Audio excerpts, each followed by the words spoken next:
யோவான் 12ஆம் அதிகாரம் 3ஆம் வசனத்திலிருந்து நான் வாசிக்கிறேன். அப்பொழுது மரியாள் விலையேற பெற்ற களங்கமில்லாத நலதம் என்னும் தைலத்தில் ஒரு ராத்தல் கொண்டு வந்து அதை இயேசுவின் பாதங்களில் பூசி தன் தலைமயிரால் அவருடைய பாதங்களை துடைத்தாள்.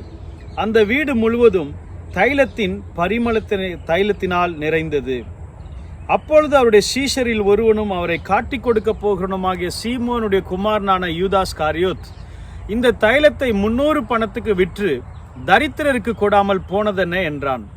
அவன் தரித்திரரை குறித்து கவலைப்பட்டு இப்படி சொல்லாமல், அவன் திருடனானபடினாலும் பணப்பையை வைத்துக்கொண்டு அதிலே போடப்பட்டதை சுமக்கிறனானபடினாலும் இப்படி சொன்னான். அப்பொழுது இயேசு, இவளை விட்டுவிடு, என்னை அடக்க பண்ணும் நாளுக்காக இதை வைத்திருந்தால்.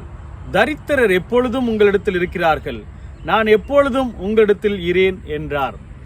அன்புக்குரியவர்களே, மரியாள் என்கிறதான இந்த சகோதரி செய்கிற ஒரு மாபெரும் காரியம் என்னவென்றால், விலையேற பெற்ற இந்த உலகத்திலேயே விலையேற பெற்றதான அந்த சொத்து, இப்படிப்பட்ட அநேக காரியங்கள் இருந்தாலும் இந்த மரியாள் இடத்துல விலையேற பெற்ற அந்த தைலத்தை அவர்கள் என்ன செய்கிறாங்கன்னா, தனக்கு வைத்து கொள்ளாமல் அதை மேன்மைப்படுத்தி அதை எப்படியே பத்திரப்படுத்தாமல் அதை இயேசுடைய இடத்துல பாதத்துல வந்து அந்த தைலத்தை பாதத்துல ஊற்றி அந்த பாதத்தை தொடைக்கிறதை கழுவுகிறதை பார்க்கிறோம். அன்பிற்குரியவர்களே, இந்த உலகத்துல கிறிஸ்தவர்கள் என்று சொல்லுகிற நம்முடைய வாழ்க்கையில விலையேற பெற்றதாய் நினைக்கிற இந்த உலகத்துல என்னென்ன காரியங்கள் இருக்கு என்பதை நமக்கு தெரியும்.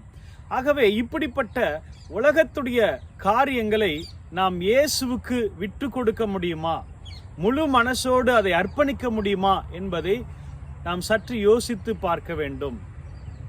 ஆண்டவர் இயேசுவுக்காக நம்மளால எதெல்லாம் விட முடியுது? இன்னைக்கு சில பேர் பாட்டு பாடுவாங்க, வெளியில நல்லா பிரசங்கம் பண்ணுவாங்க, ஜெபிப்பாங்க, நல்ல சபைகளுக்கு ஊழியங்களுக்கு செல்வார்கள். ஆனால் தேவனுடைய காரியங்கள்ல அவர்களே சில நேரங்களில் பார்த்தீங்கன்னா முழு மனதை செலுத்தாமலே இப்படிப்பட்ட காரியங்கள் எல்லாம் செலுத்த நேரிடும்.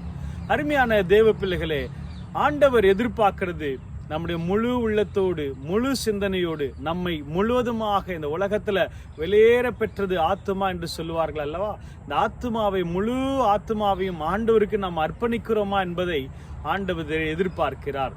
இவங்க பாருங்க, அந்த வெளியேற பெற்றதை அர்ப்பணித்தார்கள். உங்களிடத்துல உள்ள அந்த சொத்தை காட்டிலும் பணத்தை காட்டிலும் மனிதர்களுடைய பாசத்தை அன்பை காட்டிலும் அந்த போன் அதுலயே அதிகமா இருப்பாங்க பார்த்தீங்களா. இப்படிப்பட்ட காரியங்கள் உலகத்துக்கு தரக்கூடியதான எல்லா மேன்மைகளையும் நீங்கள் வெறுத்து, இயேசுதான் பெரியவர், இயேசுதான் முதன்மையானவர், இயேசுதான் எனக்கு எல்லாமே என்று முழு மனசோடு யார் ஒப்பு கொடுக்கிறாங்களோ அவர்கள் எல்லாரும் பாக்கியவான்கள், அவர்கள் எல்லாம் ஆசீர்வதிக்கப்படுவார்கள் என்பதில் சந்தேகம் இல்லை. இந்த மரியாள் இந்த தைலத்தை ஊற்றி தன்னுடைய தலை மயிரினால், பெண்களுக்கு அழகானது, மதிப்பிற்குரியது, மரியாதைக்குரியது அந்த தலை முடி, அந்த முடியை கூட அவர்கள் மேன்மைப்படுத்தாமல் அதனால கால்களை பாதங்களை துடைத்தாள் என்று வேதம் சொல்லுகிறது. இப்படி நம்மை அர்ப்பணிக்கப்பட்ட ஒரு வாழ்க்கை, நம்மை தாழ்த்துகிற ஒரு வாழ்க்கை இந்த மரியாள் இடத்துல இருந்தது.